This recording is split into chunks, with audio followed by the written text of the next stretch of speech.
lgbtqasmr. Welcome to. I hope you're doing really, really well today, tonight, whenever you're watching this.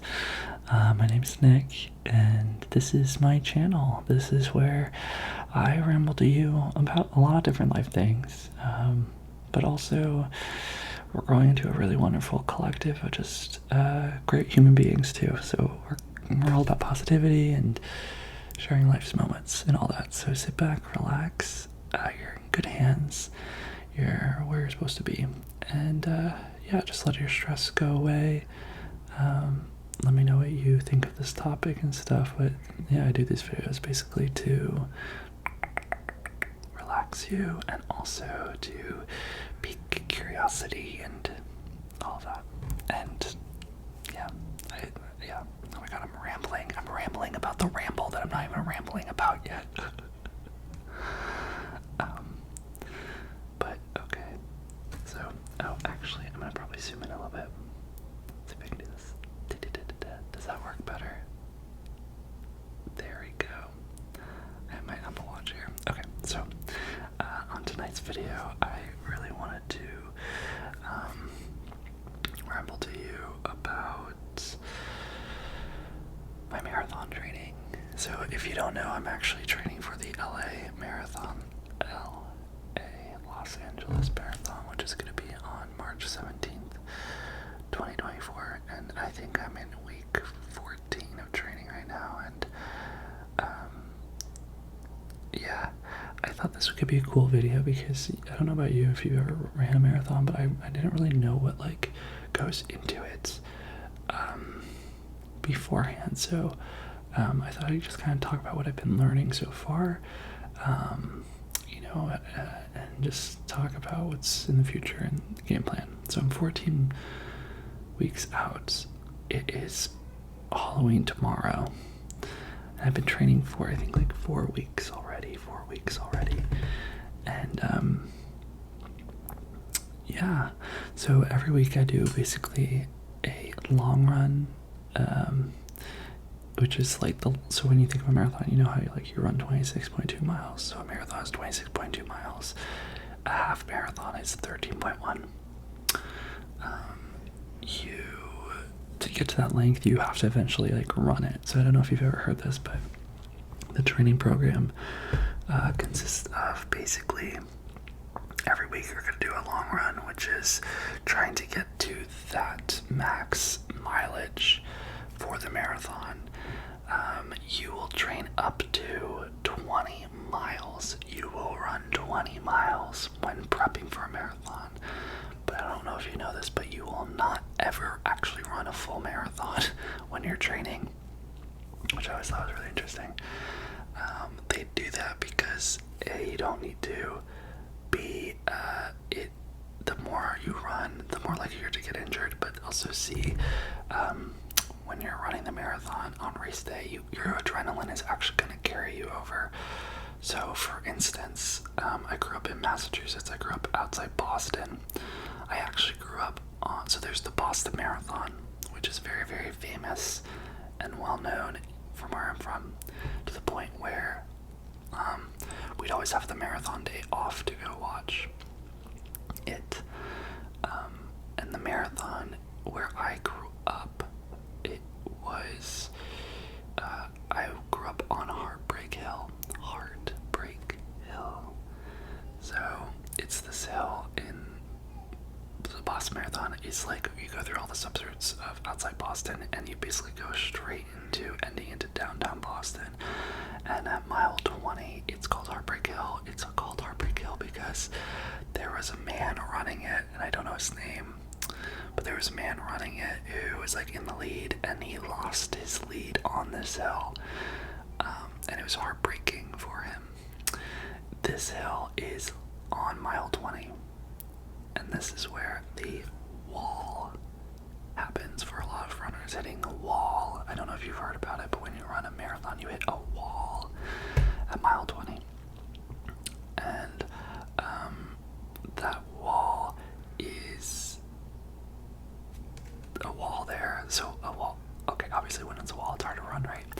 But like I was saying, since you only train up to 20 miles, the wall exists because that's you running past your training. So after that, you are just on fuel, you're on adrenaline, and you're in new territory, things that you haven't really prepped for. That's why you've mentally been able to run 20 miles, but when you get past 20 or onto 20, your mental state is, okay, I know I'm running something new now. How do I get the courage to run the last 6.2 miles? Because 6.2 miles is a lot. So, yeah, so every week I run a long distance run. My training program has, I think, around 5. You can run like 5 times a week, but you only need to run 3, and I only run 3 because I actually got injured. I had to stop running. Yeah, which was very, very difficult. I injured my knee pretty badly 2 weeks ago. I was in week 3 of training, and it's something that has happened to me before. When I did a half marathon in New York a while back, which was really, really cool, in 2019. So that's the farthest I've ever ran, which is 13.1 miles. And I ran with my brother, not in New York, in Boston, but I trained in New York City. New York City has more parks to run than LA. LA, it's been difficult to find where to run around, but I went to a track and stuff recently, which was great. But yeah, so it happened during the half, but the way I run, my left leg pronates a little bit, so if you ever want to get into running, I recommend going to a running shoe store specialist. They have stores where they will actually watch you run and design your footwear to compensate for how you land on the ground. We, as humans, walk very differently, to the point where sometimes if we run a lot or walk a lot, after not doing it for a while, our form is off. And even if your form is off a little bit, the continuous stress on your feet, on your legs, on your body will deteriorate yourself. It's a little scary when you think of it like that. But yeah, and my knee, like, it happened, but my left leg pronates a little bit, which means that I kind of like lean on the inside of it, and I went to go get some sneakers for it, and I spent money, and I'm like, and I was really, like, it was a good gift for myself. I don't know if you ever give yourself gifts, like, you know, and you, for instance, whoa, I just had deja vu. When you, for instance, like, you have something that you are working hard towards, and it's like rewarding yourself for positive, you know, motivation and all that. So I got myself shoes, and I thought everything was right, but it even happened during the half marathon when my left leg got injured, and I trained for the half in like a month, which is ridiculous, but I did it. In comparison, for this marathon, I'm training 14 months. Not 14 months, 14 weeks instead of just 3 or 4. For the half, I did not stop. I was like, okay, I can work through the pain. It hurt my knee a lot, and it actually made me go on bed rest longer than I wanted to. For this, they always say that for running, I don't know if you've ran, but they say if you're hurting at all, to take a break, even though it kills you. Because I've gotten into the groove of like running most of the days and being excited to run and mentally wanting to push myself, right? But you get to an age where your body kind of won't match your energy level, and it just becomes more sore than normal, or it used to, and that's what happened. So I went running and it started hurting, and I ended up stopping on mid-run. And I actually posted this in the community tab for you guys, just because I thought it was an interesting lesson. I don't know, I just thought it was interesting. And then, yeah, and so I got injured, and I took a whole week off of training, which was last week, and it was or it was 2 weeks ago. Very nerve-wracking, because when you are training for the marathon, every week counts. And so I had to skip a week, which means that I had to double mileage. I had to go up 2 miles for my long run, because I missed a week. So 2 days ago I did a 8-miler, 8 miles run, which was very awesome and emotional. I recommend running, so if you're ever interested, do the Nike Run Club. That's what I do, the app. They have guided runs where a coach will talk to you in your headphones, and they'll tell you, okay, you're 1 mile in, you have 2 miles left, and blah blah blah, all the stats, of course. But they also allow you to play music, and they give encouraging thoughts as well to you. So they'll be like, run, relax yourself, and they're like, doesn't this feel good? Well, carry this on for the rest of your day, and learn to breathe, and breathing cures your emotions and all of this stuff. And it was really good. I really wanted to bow out at mile 3. My leg kind of started hurting a little bit. I have a brace. I've been running on a track instead of concrete. And I wanted to bow out, but I committed. And it was interesting because my leg was hurting, and I knew to rest, but I've been resting it, and I decided to counteract that into to just run with it. And it was weird because at mile 4 or 5,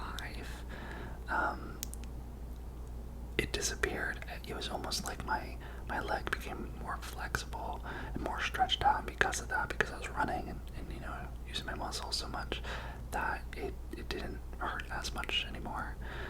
And it's even been like 2 days since, and it doesn't hurt that much, knock on wood. But I ended up running 8 miles, and I got very emotional about it, because I didn't think I was going to do it, and then I did it. So it was really awesome. If you actually ever want to follow my run, I'm on Strava, and you can follow it, so you can see my marathon training. But yeah, it's cool. This is so interesting. I don't know, this is my channel, so I guess I can talk about whatever I want, right whenever I want. Love these ramble videos, but sometimes I don't like talking about myself. I feel like it's so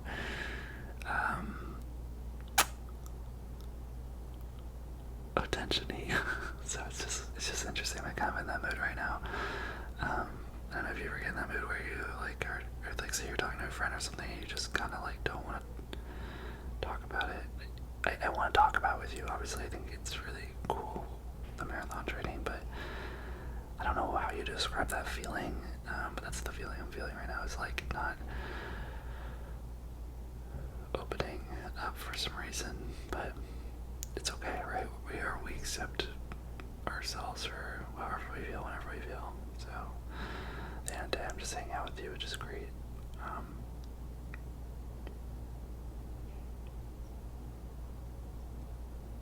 Yeah, but yeah, the marathon training. So 8 miles. I'm going to London in a bit, and so I'm gonna be running out there, and I'm gonna be continuing to run all through winter until March, and it should be fun because my brother will hopefully be running with me too. So we are training to basically run together at the marathon together, which will be really fun. Yeah. very cool. I've been learning also a lot about form, and there's a lot of stuff with cadence. So I don't know if you heard the word cadence, but cadence is basically how fast your feet hit the ground. You want a high cadence, because the more you're off the ground, the more like you're striking the ground on the right side of your foot, on the correct side of your foot, which is the center of your foot. You do not want to hit it on your toes. You don't want to heel strike it. Oh, my charts. Yeah. So you don't do any of that, and yeah, it's cool learning about that, listen to music. Yeah, hopefully my running's gonna continue getting stronger. I'll give you guys some more updates and stuff, but I just thought it was interesting. It really, the cool thing too about the run too is, I said in another video too, it's like the way that you train for a long run is not how you train for a short run, which might sound very intuitive, right? But this is what I'm learning so far, is that when we got up to mile 8, the way that you get into the run is you actually spend the first 3 miles going slow. Like really slow. Like you want to go fast, but you go slow, and you view it as a warm-up run basically, and then you just go into your actual run mode when you hit mile 5 or 4, and by that point you only have around 4 more miles to run. So then it's like running a 4-mile run, which you've done before, after doing like a 3-mile warm-up or 4-mile warm-up, and I thought that was a really good way to look at it. I've also been learning that the faster you run, the more likely you are to be on form, which is interesting. Like you have better form when you run fast. Yeah. Would you ever run a marathon? Ever? Would you ever do any running races? Let me know in the comments. I'd love to see you on Strava too. Like, hit me up. I'll put the link in my bio. And for some reason I forget, which I probably won't, but shoot me a comment and I'll make sure it's there. Yeah.